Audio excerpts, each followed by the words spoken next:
সালাতে দোয়া কবুল হয়। সালাতে দোয়া কবুলের তিন জায়গা। একটা হচ্ছে তাকবীরে তাহরিমার পরে আমরা সানা পড়ি না, আমরা তো একটা পড়ি। আল্লাহর হাবিব সুন্নাহ এবং নফল নামাজে আরো পড়তেন সানা, ওই দোয়া কবুল হয়। দুই নম্বর জায়গা সালাতে সেজদায় পড়ে দোয়া করলে কবুল হয়। আকরাবু মা ইয়াকুনুল আবদু মির রাব্বিহি ওয়া হুয়া সাজিদ ফাকসিরু ফীহি দুআ। বান্দা যখন সেজদায় লুটিয়ে পড়ে, বান্দা আল্লাহর সবচেয়ে কাছে চলে যায়। তা কিন্তু বিশ্বনবী বলে, সেজদাটা তোমার রবের কুদরতি পায়ের উপরে পড়েছে। সেজদায় পড়ে দোয়া করেন।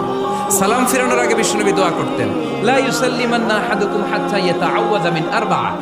আল্লাহর হাবিব বললেন, চার জিনিস থেকে পানাহ না আছে আমার কোন উম্মত যেন সালাম না ফিরায়। তারা যেন পড়ে, আল্লাহুম্মা ইন্নী আউযু বিকা মিন আযাবিল কবর, আউযু বিকা মিন আযাবি জাহান্নাম, আউযু বিকা মিন ফিতনাতিল মাহইয়া ওয়াল মামাত, আউযু বিকা মিন ফিতনাতিল মাসিহিদ দাজ্জাল।